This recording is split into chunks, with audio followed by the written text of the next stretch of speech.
Brenton with All Out Octane here. In this video, we are at the 2020 Hampton International Auto Show.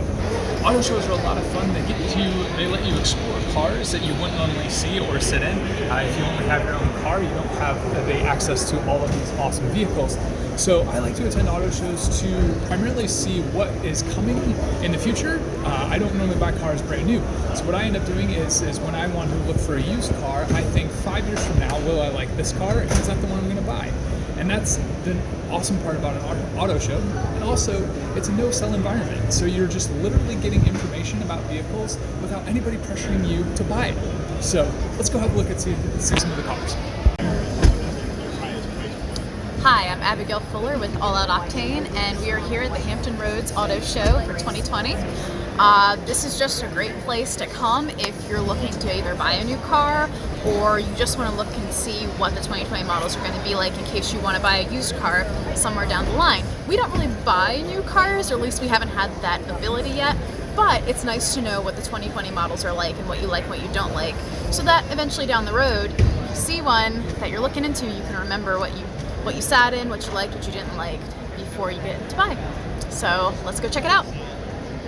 So here we have a 2020 Ford EcoSport. Now Ford is going to be starting to drift away from making passenger vehicles as far as sedans and coupes other than the Mustang. They're only going to be making SUVs. So here's something to consider when looking at a 2020 EcoSport. The rear liftgate is not in fact a liftgate, it actually hinges to the side like a barn door. So what we have here is a opening panel on the car. You want to consider this if you wanted to buy this vehicle, because if you're in a parking lot, it's going to be very hard to open this and put cargo in if you are next to other vehicles or if you are parked next to a wall. So these are just things to consider when looking at these small crossovers and which way their liftgate's open to put cargo in. Alright, so I'm in one of the 2020 Ram 1500s, and this is something that I always find really cool. So a couple of years ago, Ram came out with a vertical screen in the center console, and there was a bunch of news about it because everybody's like, wow, look at this massive screen. So I'm going to show you this. But Tesla also had a massive screen at about the same time as well. So Ram wasn't the first one to put it in, but this really brings up a great point, is which way do you prefer the screens to be oriented? Do you prefer them vertical or do you prefer them horizontal?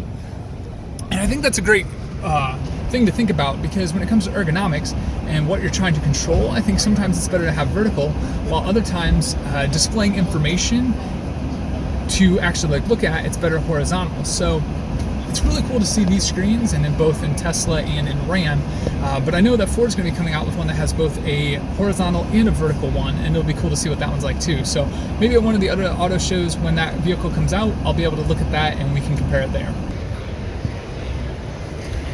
Alright, so here we have a Ram 1500 crew cab, and this is in Gator. The color is called Gator. This is probably one of my favorite colors. I really like the muted and flat colors that both Ram and Toyota have. So it's nice to see these on vehicles, and hopefully someday I can own one.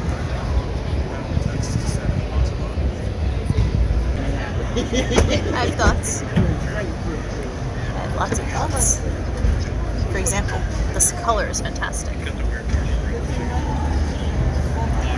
It's like color of mud when it's partially dried but still like slick on the top. That's what this is. So as I said, at Ram, Toyota also has really cool colors with the quicksand, the cavalry blue, and the army green. The palettes are just awesome.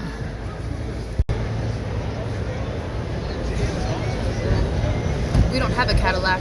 We are Cadillacin'. Alright, so we're in a 2020 Cadillac Escalade ESV 4-wheel drive Platinum. Abigail, how much do you think this car is worth? $44,000. Let's go higher. $50,000. Much higher. $80,000. A little higher. $84,000. This vehicle is $101,000.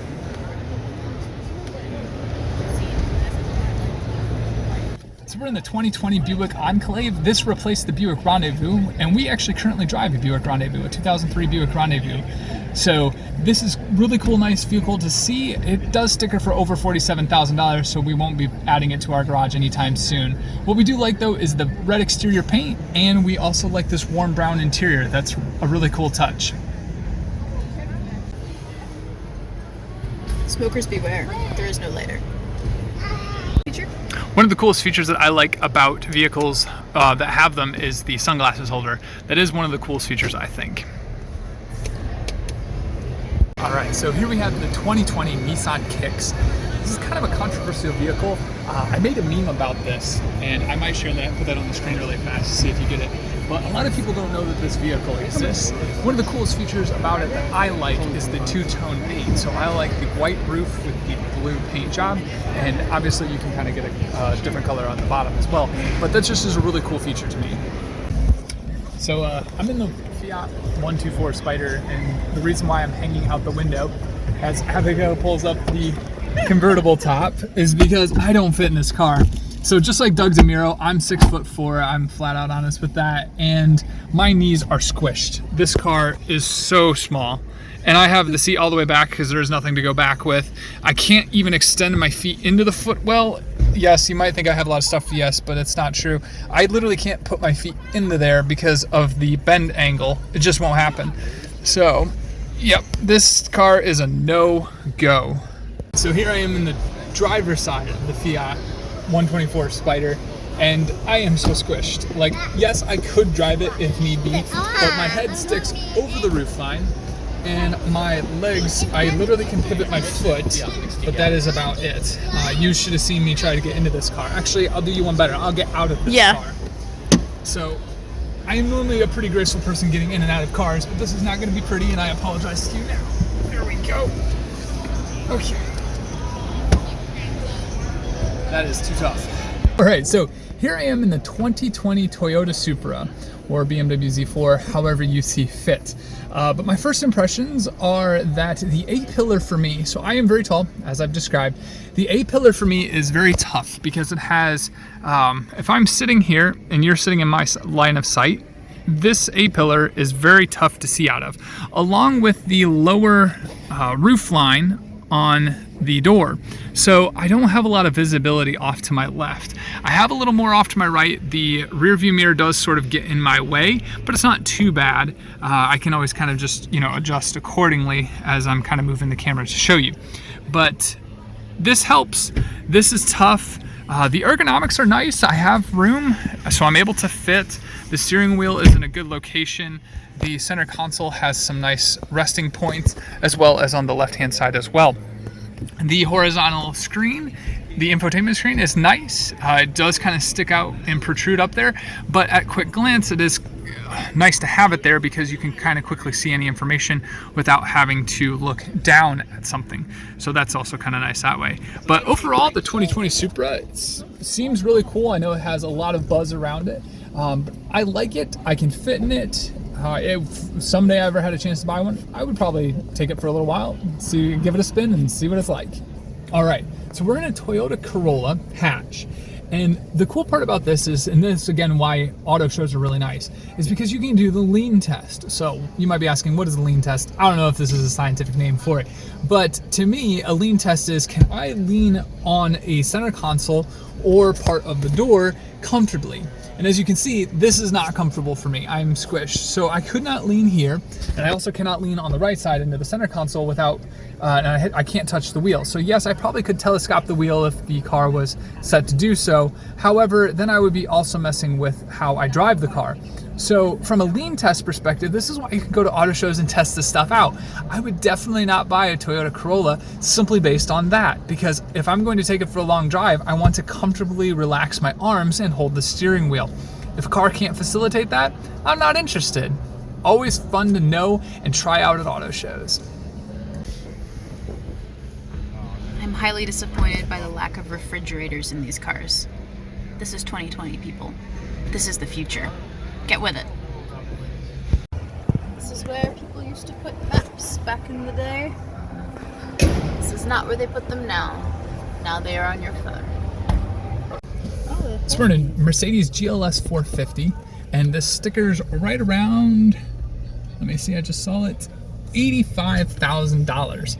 And this is actually a pretty cool car. I can kind of see why Mercedes still edges out like something like Cadillac. Even though I love Cadillac, I've sat in the $110,000 Escalade, and this $85,000 Mercedes blows it out of the water inside. It's kind of unfortunate to say that, but I'm going to admit it.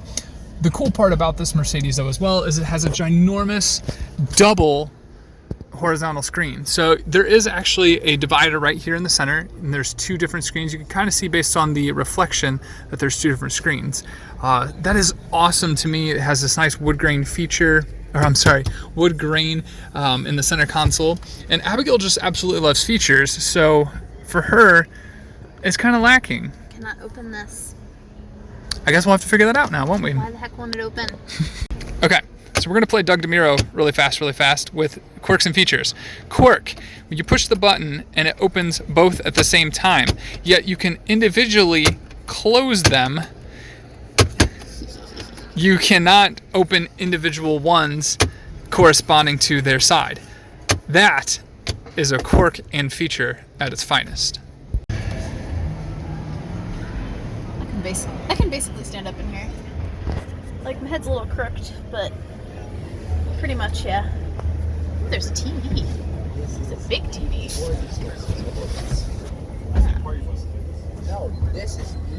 How are the features on this one? Well, there's a TV. That's pretty cool. I don't know what this thing is above us, though. Is there any refrigerator? No, so it sucks.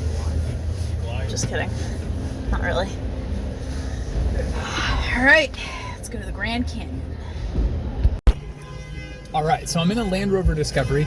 I have a very small fascination, actually it's pretty large, with Land Rovers. I don't really know why, it's kind of been growing on me. Land Rover's been growing on me for quite a number of months and years now. But this is actually a very primitive, plain interior. At the same time, the ergonomics of it are really fascinating. So let me show you. We've got a center screen here that has the screen and then just really two buttons. So I'd imagine these things can kind of do just about anything you would need it to do. But yeah, it has its own power button. And then it has its own HVAC button. And then I'm guessing that is going to be like traction control as far as which terrainer you want. Then we have this, the display gauge, which is quite primitive. But you notice the kind of lines that match the old like LR3 exterior. They're still holding with that whole unequal side. That's awesome. One of the features that I'm not always keen on is where they place the switches for the windows. So some cars will have them in the center console, and that's not too bad, but that's still kind of a little bit of a pain. The nice part about having them down in the center console is they don't get rained on. That's kind of the whole point of having gauges in the center console versus having them on the door. Now, at the same time, I'd prefer to have them down here. It's a lot easier to get to. I feel a lot more secure. Having them up top makes it more likely to get rained on by the elements or snowed on or whatever it would be. And it's also a larger reach. So one of the drawbacks, I don't really like that. I would prefer to have them down here, but Land Rover Discovery, it's an absolute discovery. I'm discovering how much I like them, even on the inside. So now, not only do I like them on the outside, I like them on the inside as well. So I might go try one of the other ones as well, see what it's like. And hopefully someday I can also get one of the new Defenders. That would be awesome as well. All right, so I'm in the 2020 Kia Telluride. This was one of the vehicles I really did want to try to see. And I do like it. First impression, initially just sitting in it, it does have a very nice interior. I do have enough space. It has a nice headroom, and the A-pillars are not in the way, and neither is the rear view mirror. It does have a horizontal screen that does kind of stick up out of the center console. The lean test is a little rough. It doesn't have a very big center console on the lower side, but the door does have a nice leaning area, as well as the controls all within the door as well. So that's very nice. Both the windows and the locking features are on the door. So for long trips, I could actually lean on this one and I can hold the steering wheel. The right one's not as well, but that's not too bad. There are really nice cup holders in this, and the gear selector does have a very nice solid feel to it. It does have the USB outlets, and it does have some very simple controls for the climate controls.